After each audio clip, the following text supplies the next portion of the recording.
you all for joining me today for this presentation on the era of change. How do we make change sustainable?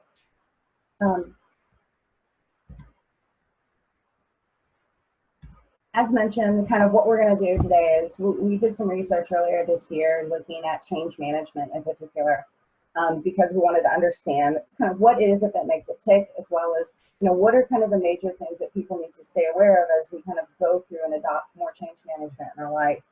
So mostly what we're going to talk about today is what makes up change management. So what are all the moving parts of it? What are we already doing and doing well? And then what are those different roles between senior and middle management should play, because they are different. And finally, what do we do to engage employees so that we're creating a sustainable and a substantive change management approach in organizations? So the first thing I want to talk about is, why do we pick this topic, and why is change so important to organizations and employees in it, more so now than ever before? Every year at APQC, we conduct what we call our priority survey. So at the beginning of the year, we do these broadcast surveys to our members like yourselves to understand what are kind of the pressing needs, what are the big challenges that you guys are facing as you go into the next year. And we take that information with a lot of conversations with people like yourselves as well to develop out our research agenda for the year to make sure we're making the best contribution and support we can for you guys. So what you can see here on the slide are two of the big topic areas and the results of what were those top challenges. And this kind of helped drive that need for change management. So for business process management area, people were concerned about defining end-to-end processes. A lot of that has to do with the fact that there's a lot of technology that uses end-to-end. There's this focus on customer centricity, as well as understanding that operational silos have a lot of negative effects. So the second one is this idea of moving from a functional to a process thinking culture. And the emphasis of the word here is culture, right? We're trying to change how people perceive and execute the work they're doing. One of the things that keeps us improvements from being sustainable is because we are thinking about things in our functional silos. By moving into this process thinking culture, we're able to start thinking again that end-to-end approach, right? So how do we all work together to kind of make a difference? And then the last big one in the business process management is engaging leadership and process management. So how do we have conversations with leadership? How do we work through the value proposition of the support of these types of groups and what they bring to the table? On the right-hand side are those kind of three big challenges we saw in continuous improvement, which is this idea of creating a continuous improvement culture. So how do we go about enabling employees, shifting how we do things, our norms and behaviors, so that people are making changes and improving the efficiency of their work and the flow of work? Again, we see that kind of big keyword there, which is culture. The second one is kind of more of a mechanical challenge. So how do we go about prioritizing, selecting projects to make sure we're doing the right things? And then the last one here on that continuous improvement is overcoming organizational resistance to change. So 4 out of these 6 challenges are people related. They're related to looking at how do we get people engaged in the work that we do? How do we get people to make changes to how they do things? And how do we change the organization's culture, its norms and its behaviors, to be able to kind of do the right things and kind of focus on what the organization needs? So in addition to asking kind of what are these big priorities, what are these big challenges, we also typically ask the survey respondents, so what are the big skills that you guys need to develop over the next, say, 18 months to stay relevant in your jobs? And as you can see, a lot of these are kind of things you'd expect, right? With digital and all the rest of the work, things, advanced analytics is up there. Data management is up there. Because of how we execute work as in projects, project management is up there. So all of these things kind of make sense, but change management was explicitly called out this year because so much of the work we do, like I said, is people focused. So organizations and the people within them understand they need to understand and kind of up their change management skills to be able to execute their projects more effectively.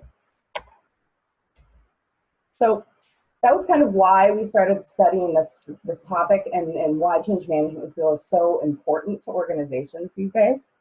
The first thing I kind of want to talk to you guys, which is what actually comprises change management. So what do we mean when we're talking about change management? We define change management at APQC as the act of proactively managing change, minimizing resistance, to organizational change by engaging key stakeholders in the change process. This is often accomplished through applications to structured processes, a set of approaches and methodologies to train employees, teams, or the entire organization on what that future state is.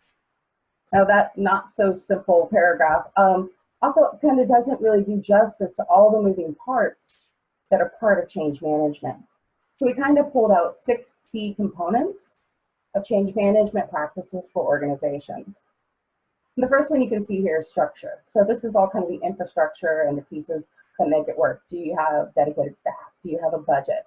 Do you have established methodologies? Do you know how to assess the organization and have a portfolio management approach to how you deal with change? The second one is communications. And that's probably the one most people think of when we're thinking of change management, right? It's synonymous with change, which is how do we talk to people? How do we make sure that we kind of are able to explain to staff what's going on, what's expected of them, and the value for them? It's, again, not really just a one-way approach, but also kind of how do we cultivate buy-in? How do we have two-way conversations as well? Because communications is such an integral part of change, and we even have methodologies explicitly for that. So ADCAR is very specifically a change methodology just for the communications component. So how do we go about doing the messaging correct? The third part is leadership. Hola, Fran. Okay. The third part is leadership. And so what role does management have in driving change? Because we need to have their support to be able to execute effectively.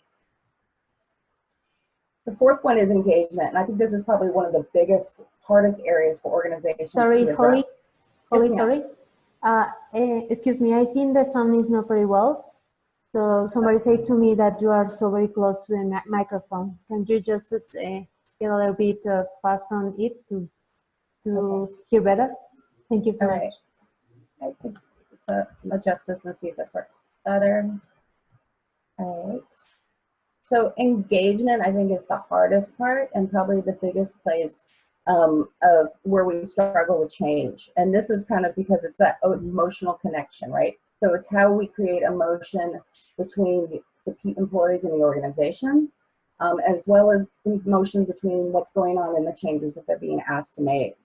And again, this is all of the tactics and things that we do to kind of bring people together and drive towards that kind of way forward. Engagement is also key because it's where we make sure that change is something that's happening with our employees rather than something that's happening to them. The fifth one is rewards. And again, that's kind of those formal and informal incentives we use to drive change. Most of the time, those are focused on leadership. And then training, which is probably the second most common thing we think of when we think of change management, which is what are the training programs that we have set in place to communicate and change behaviors, skill sets, get people trained on new technologies, all of those things to move forward with the change. So the tricky part about this is that all of these are interconnected. Particularly engagement is interconnected with things like communications, rewards, training. Leadership, you also have to have communications as well as training to help them execute effectively. So the second thing that we did when we looked at structuring change management was this idea that everybody's not all a one-size-fits-all model with change. There's different maturity levels. So we did some studies around those components, and we're able to kind of put together what are those 5 levels of change management maturity. And we've got them here from the least to the most mature. Novices are our least mature groups. And they kind of don't really plan or think through the implications of change. When there's a change on the horizon, they're reactive. They scramble to figure out who needs to know what and when. As a result, their communications are often unclear or there's no communications at all. A lot of times in a novice group, the employees are confused or resentful of the change, and they don't really feel like it's happening with them. They think it's happening to them. So in novice organizations, people are afraid of that change, and it's very, very visible.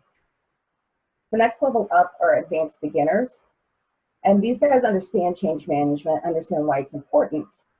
So they often take steps to integrate change into their initiatives. So they proactively put change management plans together for their projects. particularly for kind of large scope organizational projects, or ones that are going to be really disruptive to the day-to-day work. Advanced beginners also try to look for transparency. They want to proactively prepare employees and leadership for the change. And they sometimes fall a little bit short on things like documentation as well as measuring the effectiveness. But they started to think through change and start putting it into play. Experts are kind of our midline group. They're kind of our third person. They confidently lead employees through change. So they start developing measures, they start looking at improvements to their own change approach, and they start setting up positive examples for others. They typically have defined resources, so budgets, methodologies, all of these pieces that they need to execute the change. They tend to also work with leaders, both executive sponsors as well as middle management, to kind of build that buy-in for change. And they also tend to use things like targeted and multi-channel communications to help notify employees of what's happening, and to also solicit feedback. So this is where we start to really start seeing those two-way communications between the change and the employees who are being affected. They also use an array of training approaches and incentives. So they're starting to really kind of build their own. Once you get to the master level, we're really starting to see the focus on the value of what we're trying to change. They are strong advocates for change management in the business. They typically have a organizational support. They've got a moderate budget. Then you start seeing centralized structures kind of focus for change, either a department, so an organizational change management group, or a COE, so a community of expertise as well. Sometimes you'll start seeing roles embedded within the business, so change agents within the business. The masters also use value measures. So this is where we're starting to see they're really thinking through the value of what the change is to gauge the effectiveness of the efforts, and also making sure that we're getting the impact to the business that we're asking for. So two-way communications are the norm. And they also really usually tend to engage employees earlier on than our previous groups. So they'll start engaging employees in the planning stages, so they can start understanding how it's going to impact them as well. And then finally is the guru. This is our master level of maturity, right? They're change agents, they're inspired. It's integral to the success of any initiative within the organization. They see change management as a competitive differentiator for how they approach their work. They have extensive knowledge of multiple techniques and methodologies, so they can pick and choose which ones are the best fit for what they're trying to accomplish. They also use both quantitative and qualitative measures to track the impact of change and the success of the change overall. So they also tend to provide active support and a lot of additional coaching for leadership and middle managers, and even often extend that into the employees as well. So as you can see, I mean, change is not, we know change is not simple. There's different layers and there's different levels of maturity. So the next question becomes, so now that we've baselined what change is, how do we improve our change efforts? So what levers do we need to pull to improve change management in our organizations? So I like to always start with kind of then taking a look at, so what are we really good at already? What are we doing? And what do we need to improve? Organizations have gotten really good at what I call check the box change. So this means that, we've incorporated it into our project management approach, right? So we know we have change communication plans, we have milestones, we have targets of who we need to talk to. We have dedicated staff. We've got a sponsor. So organizations have really gotten very good at putting those kind of infrastructure pieces in place, right? We have our resources. We know that there's not a one-size-fits-all methodology for change. We want to make sure we have the right tool for the right purpose. We want to monitor it because what we monitor and measure matter. We usually have a sponsor for our major changes. And we support leadership by giving them things like talking points. Where we're kind of missing, though, is in the more substantive side of change management. And that's where we start driving adoption and behavioral shifts. And this, again, is a kind of big growth area for most organizations. So what should we be looking at? A lot of organizations, like I said, take that check the box approach. Our measures tend to be associated with milestone achievement, cycle time, number of trainings occurred. But we're not really looking at those value behaviors and putting those in the mix. So Are people starting to adopt new technology? Are they starting to shift their processes and their behaviors to what the end goal is? We should also start looking at including training and mentoring on behaviors and norms. So the psychology and the emotional aspects of change, and providing that information and support. Not just for senior leadership and middle management, we've also seen organizations do a really good job of doing that when they do that with their employees as well. A couple of reasons behind that is because it helps people understand what they're going to go through by giving people that training on kind of the traditional change curve. You know, you're going to know productivity is going to bottom out for a little bit, or you're going to get really frustrated at this phase of the change, and this is why. A lot of that helps people move through it quicker because they're able to then have that context around it. Leveraging peer-led training, so tapping into those internal sources within the organization to help lead it. And extending rewards beyond kind of senior management, which is who we typically tend to reward for change initiatives. And then the last part is then tying a lot of those rewards and compensation into things that matter for the employee. Yes, getting kind of swag or getting called out is really important, but if you tie the adoption of the change into people's professional reviews or even their promotion factors, that can really help drive that need to kind of buy in and get those new behaviors in place.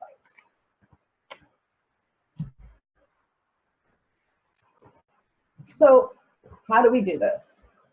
During the research, we really honed in on two particular topic areas. So we looked at really what about leadership can we do to help move the needle, and engagement. So we're going to start here with leadership.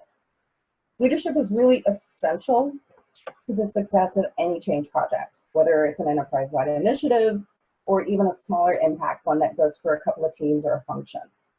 Employees are a lot more likely to buy in on change when leadership is demonstrating and actively vocalizing their enthusiastic support for the change. Leadership positions across the complete change help determine that success or failure of the initiative. If senior leadership advocates but the line managers don't show support, employees feel that it's the flavor of the month change and they're less likely to fall in the line. If middle managers try to shepherd change without having that executive support on the other side, they're going to encounter roadblocks that they don't have the power, resources, or authority to address. So we found 4 kind of key best practices for making sure leadership is best suited to be able to drive change. Again, looking at making them accountable, not just responsible.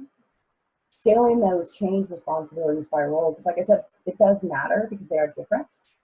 Making sure you're preparing leadership with what they need to execute those roles, and tying their financial and promotional considerations into the project. So that kind of goes along the lines of finding ways to make them accountable, not just responsible. So because of the time, we're really only going to focus on 2 of the best practices here, the ones in blue. So the first best practice is really looking at scaling change responsibilities by role. Because leaders at different levels of the organization play different roles in managing change. Senior leaders have the power and the authority to provide high-level guidance and issue key communications. And middle managers can play a more active tactical role in guiding their teams through the change. So a lot of times you start seeing informal distribution of these responsibilities, but it's really best practice to be very formal about it and recognize and scale those responsibilities by roles. This ensures that everybody knows what part they need to play. It also prevents leaders from becoming overburdened with too many responsibilities or being tasked with duties that they're not really well positioned to execute on. So senior leadership, what we've found works best for them is providing that burning platform, right? Here's the high-level guidance on what's happening and why it's happening. The rallying cry for what the change is. They also are there to develop and execute strategic communications. So how do we take that burning platform and how do we communicate what its impact is to the organization and why it's so important to the organization overall? Also, leaders have to kind of walk the walk rather than just talk the talk. They need to show by example that they are also embracing these new behaviors and the new change and that they're doing this as well. And finally, their job is also to incorporate feedback and help remove those roadblocks because they have the power and the authority to help make sure the change succeeds. Middle managers, on the other hand, again, are very tactical. They have a closer relationship with those frontline employees. So their job is to kind of take that branding platform and that vision of the change and translate it for their teams to understand what it means for them, how it's going to change their work, and what's the value in it for their team to execute. Because they're close with employees, they also are able to listen to employees, gather feedback, and if that feedback is necessary, to kind of push it up the chain of command, so the change team and senior leadership can help address and remove those roadblocks. Again, because they're there on the ground, their job is to do coaching and mentoring. They have the ability to spend more one-on-one time with people who need that extra help to make the change, or who are struggling with understanding some of the new behaviors. And finally, also because they're on the ground, they can attract and adopt how staff are changing. So are they trying to make sure this sticks? Are their behaviors shifting? Because they have that visibility that says, okay, yes, Bob is on the surface complying with the change. However, when we look at the processes and how he's executing work, he's still doing it the old way. Or he's still pulling, reports from somewhere else that is no longer the way we're doing these things.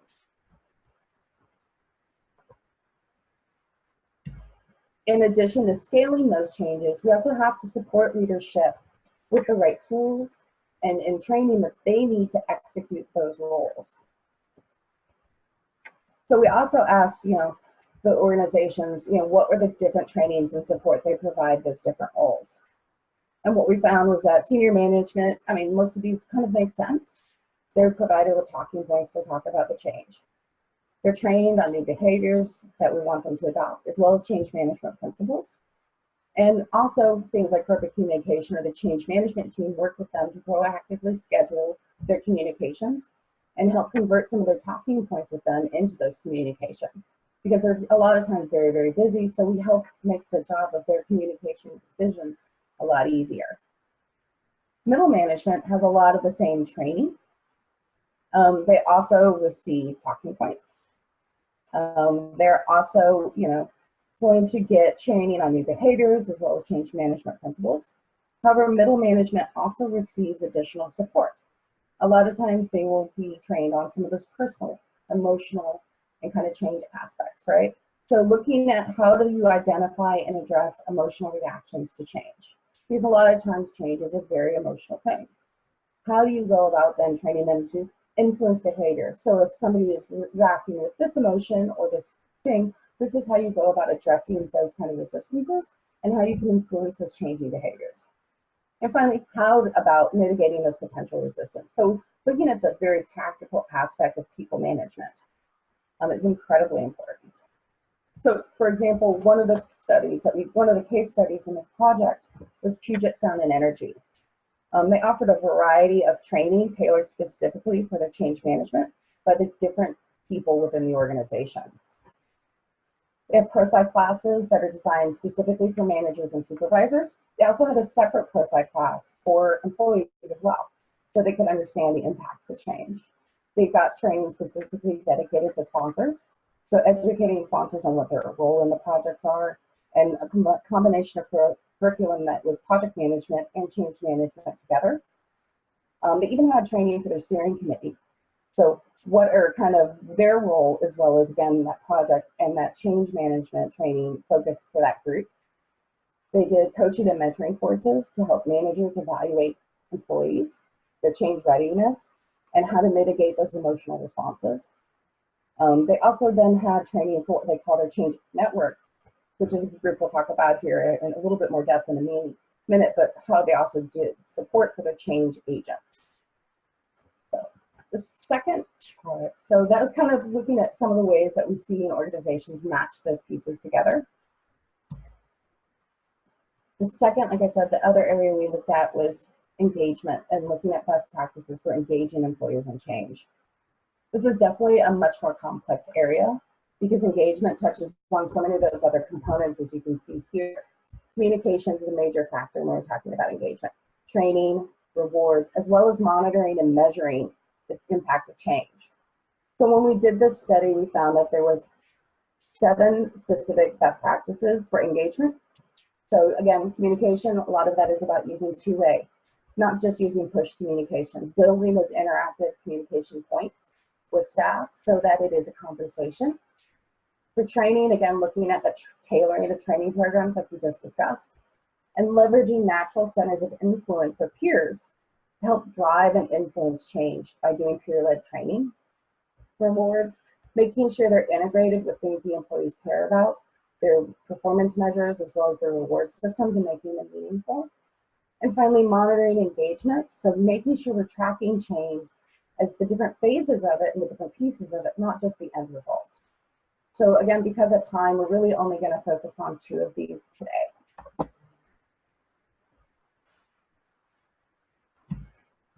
The first one is this idea of natural centers of influence.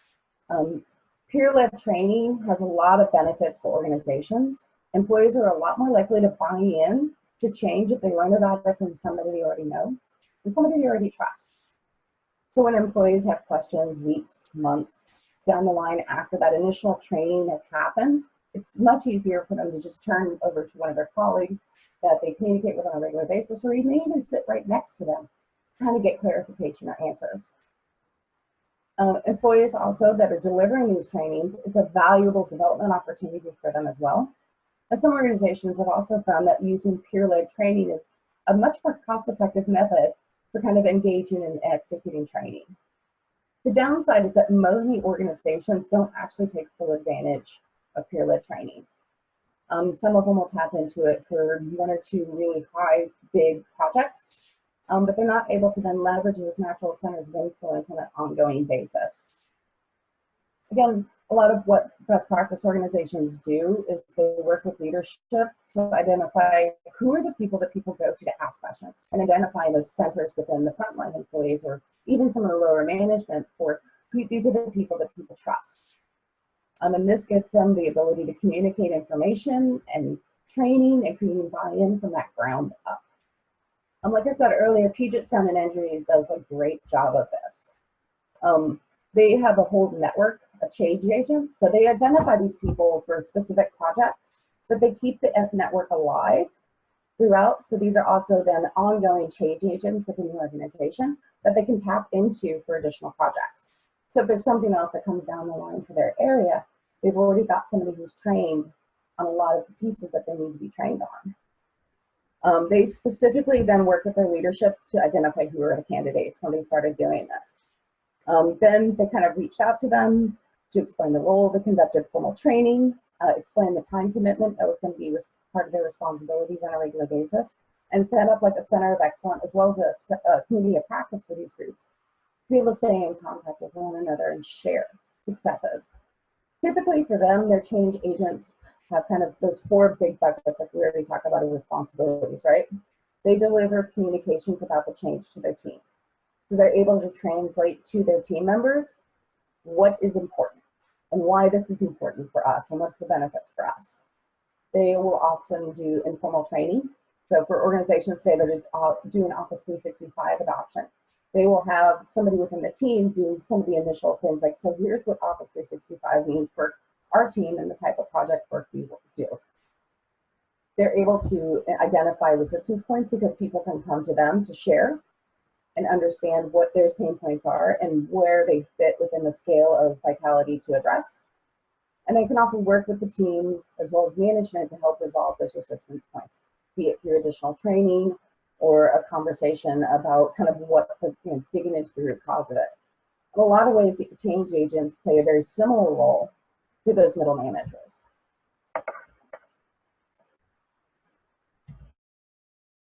And the last kind of big engagement best practice that we saw was that, the adage, what gets measured, managed, right? I already said that once, but it's still very, very relevant.